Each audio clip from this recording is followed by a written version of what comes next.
নমস্কার বন্ধুরা, কেমন আছেন সবাই? অনেকদিন পর একটা বাংলা ভিডিও করছি। যদিও এই ভিডিওটা আমার ইংলিশে আছে, কিন্তু অনেকেই রিকোয়েস্ট করেছিলেন বাংলায় দেওয়ার জন্য। তো আজকে ফাইনালি এটা আমি বাংলায় দিচ্ছি। বাচ্চা থেকে বয়স্ক আমরা সবাই কোল্ড ড্রিঙ্কস খেতে ভালোবাসি, কিন্তু বাজারে যেগুলো পাওয়া যায় সেগুলো খুবই ক্ষতিকারক, আপনারা জানেন। সেগুলোর প্রচুর পরিমাণে সুগার থাকে, হাড় ক্ষয়ে যায়, আরও অনেক অপকারিতা আছে। তো সেই জন্য বাড়িতে যদি আমরা সোডা ড্রিঙ্ক বানিয়ে নিতে পারি তাহলে খুবই ভালো হয়। এবং যে সোডা ড্রিঙ্কটা আজকে আমি দেখাচ্ছি এটা প্রোবায়োটিকও আছে, আর আপনার খুব বেশি মিষ্টিও নয়।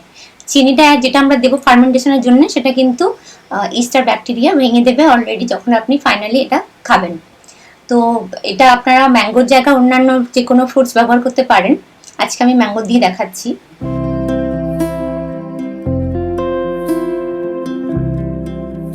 ম্যাঙ্গো সোডা বানানো খুবই ইজি।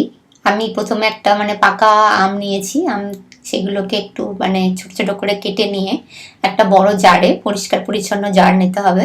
সেখানে আমি 500 ml মতো জল দিয়েছি, আর দিয়ে ম্যাঙ্গোর এই যে টুকরোগুলো আমি এখানে কেটে দিয়ে দিলাম। এর সাথে আমি একটু আদা দেব, কারণ অনেকে আপনারা জানেন, আমি সবসময় বলি যে আদাতে অনেক ন্যাচারাল ইস্ট থাকে যারা ফার্মেন্টেশন করতে সাহায্য করে। তো সেই জন্য একটু আদা দিলাম। দিয়ে এবার আমি একটু চিনি দেবো। চিনি তো দিতেই হবে, কারণ চিনি না দিলে এটা ফার্মেন্ট হবে না। যদিও ম্যাঙ্গোতে সুক্রোজ আছে, কিন্তু তাও এক্সট্রা পরিমাণ চিনির দরকার হয়, কারণ ইস্ট ব্যাকটেরিয়া ওই ম্যাঙ্গোতে যে সুক্রোজ থাকে ওটা খুব তাড়াতাড়ি ভেঙে ফেলে, এবং ওদের আরও খাবারের দরকার। খাবার যদি না থাকে, চিনি যদি না থাকে, তাহলে কিন্তু ওরা উইক হয়ে যাবে, দুর্বল হয়ে যাবে, আর ফার্মেন্টেশন কিন্তু স্লো হয়ে যাবে বা বন্ধ হয়ে যাবে। অনেকেই আপনারা জিজ্ঞাসা করেন যে মধু বা গুড় দিয়ে করা যাবে কিনা। ফার্মেন্টেশন কিন্তু চিনিতে সব থেকে ভালো হয়। যদি আপনারা বিশ্বাস না করেন, নিজেরাও করে দেখতে পারেন। মধু আর গুড় দিয়ে যে ফার্মেন্টেশন সেটা কিন্তু অত বেশি অ্যাক্টিভ হয় না। তো আমি এইভাবে রেখে দিয়েছি আম, জল আর চিনি দিয়ে আর আদা দিয়ে। প্রায় 2 দিন পর আমি দেখছি এখানে অনেক বাবলস হচ্ছে। আর এই আমগুলো যদি এখন টেস্ট করে দেখা যায়, তাহলে এগুলোতে কিন্তু কোনো আর মিষ্টি নেই, কারণ ওই ইস্ট ব্যাকটেরিয়া সমস্ত মিষ্টিগুলো, যে সুক্রোজগুলো ছিল, সমস্ত খেয়ে নিয়েছে। তো এবার আমি কি করব, এটা ছেঁকে নেব, কারণ এই ম্যাঙ্গোগুলোর আমার আর দরকার নেই। আননেসেসারি এগুলো বোতলের মধ্যে রেখে লাভ নেই। আমি এবার একটা সরু মুখওয়ালা বোতল নেব, যেখানে আমি এয়ারটা টাইট করে রাখতে পারবো। দেখুন, এরকম একটা বোতল।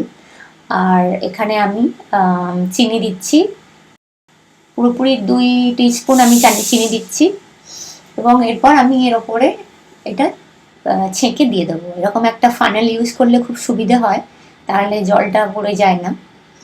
আর চিনি যত বেশি দেবেন তত বেশি কিন্তু ঝাঁঝটা হবে, তত বেশি কিন্তু কার্বন ডাইঅক্সাইডটা জমা হবে। তো যদি খুব বেশি দিতে না চান, তাহলে কিন্তু এই যে সোডাটা বানানো হচ্ছে, এটাতে সোডার এফেক্টটা একটু কম হবে। আচ্ছা, শুটিং করার সময় অনেক সময় একটা জিনিস ভুল হয়ে যায়। যেমন এখানে আমি কিন্তু একদম মুখ পর্যন্ত ভরে দিয়েছি, কিন্তু এটা ঠিক না। আপনাকে একটু অ্যাটলিস্ট 2 ইঞ্চি মতো আপনাকে জায়গা মুখের দিকে খালি রাখতে হবে। যাই হোক, আমি এখানে এটা খুব টাইটভাবে বন্ধ করে দিয়েছি বোতলের মুখটা। এটা আমি এইভাবে রেখে দেবো রুম টেম্পারেচারে। তার আগে একটু ভালো করে ঝাঁকিয়ে নিতে হবে। আপনারা যারা প্রথম সোডা বানাচ্ছেন, আমি সাজেস্ট করব প্লাস্টিকের বোতল ইউজ করুন, কারণ অনেক সময় দেখা যায় প্রচুর পরিমাণে কার্বন ডাইঅক্সাইড জমে যায়, যার ফলে কাঁচের বোতল বাস্ট হতে পারে। তো যদি আপনার অভিজ্ঞতা না থাকে, তাহলে আপনি প্রথম প্লাস্টিকের বোতল ইউজ করতে পারেন। রুম টেম্পারেচার আরও 2 দিন রাখার পর আমি ফ্রিজে রেখে দিয়েছিলাম। তো মোটামুটি এই 5-6 দিন পরে এটা খুলছি। আর দেখতেই পাচ্ছেন, পুরো নর্মাল যেরকম সোডা হয় সেরকমই কাঁচা বুদবুদগুলো আছে ভিতরে, যে ওই বাবলসগুলো আছে। তবে যেহেতু আমি অনেক দিন রেখেছি এবং চিনিটা অনেক কম দিয়েছি, সেই হেতু আমার সোডা কিন্তু একদমই মিষ্টি না। আমার আবার একটু মিষ্টি না হলে ভালো লাগে না। তো যদি আপনি একটু মিষ্টি পছন্দ করেন, তাহলে একটু চিনি বেশি দেবেন, দিয়ে 4-5 দিনের মধ্যেই ওটা ইউজ করে নেবেন। তো হয়ে গেল আমার ম্যাঙ্গো সোডা রেডি। বাড়িতে আপনারাও বানান, এবং কেমন লাগলো আমাকে জানাবেন অবশ্যই। আজকে তাহলে এই পর্যন্তই, আবার দেখা হবে। ব্রিউ নারিশ বাংলা বলে একটা চ্যানেল খোলার আমার খুব ইচ্ছা আছে, কিন্তু এটার জন্য একটু সময় লাগবে আগের মতো অ্যাক্টিভ হতে। ততদিন অবধি এখানে বাংলা ভিডিও আমি দিতে থাকবো। আপনারাও রিকোয়েস্ট করতে পারেন কোন ভিডিওর বাংলা ভার্সন আপনারা চান, আমি কিন্তু তাহলে সেটা বাংলা করে দিতে পারবো। সবাই ভালো থাকবেন, নমস্কার।